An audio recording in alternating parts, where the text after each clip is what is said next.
La planification successorale est-elle plus compliquée pour un médecin qui exerce en société? La réponse, oui. Planifier sa succession, c'est décider de tout. À qui vous léguerez votre avoir, de quelle manière et dans quelle proportion. Par contre, quand vous êtes propriétaire d'une société professionnelle, les choses se compliquent. Si vous n'optez pas pour la bonne stratégie, vous pourriez vous retrouver à payer plus d'impôts qu'il ne le faut. Un des avantages de la constitution en société est d'ailleurs le report d'impôts, grâce auquel vous pourriez accumuler une somme considérable dans votre société. Un bon plan successoral vous permettra de laisser une plus grande partie de cette somme à vos bénéficiaires.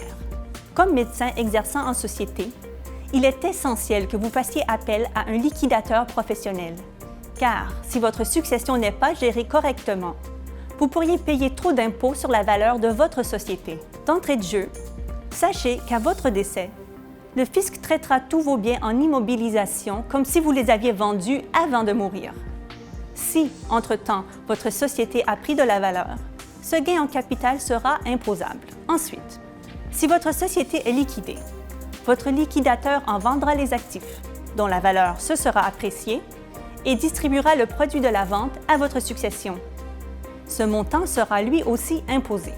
Toutefois, si la liquidation a lieu dans l'année qui suit votre décès, l'impôt payé sur le premier gain en capital pourra être recouvré.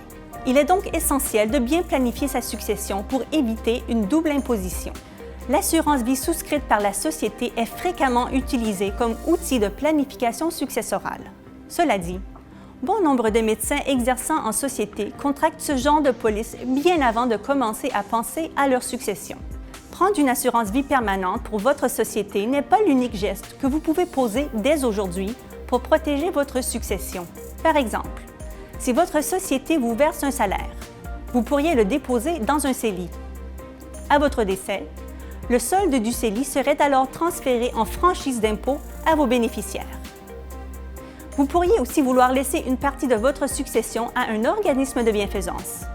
Là aussi, ça prend de la planification. En effet, il existe des moyens d'optimiser les dons de charité tant avant qu'après votre décès. Toutefois, pour que ce genre de stratégie donne de bons résultats, votre planification financière se doit d'être complète. La planification successorale n'est certes pas toujours simple. La solution pour laisser le plus gros héritage possible à vos bénéficiaires? Une planification successorale judicieuse. Ainsi, vous vous éviterez des problèmes et ne manquerez aucune occasion. Chez MD, nous pouvons vous offrir des conseils spécialisés sur les assurances souscrites par les sociétés et vous recommander d'autres stratégies de planification successorale pour protéger votre patrimoine familial aujourd'hui et dans l'avenir. Vous avez des questions? N'hésitez pas à communiquer avec un conseiller MD. Merci d'avoir visionné cette vidéo.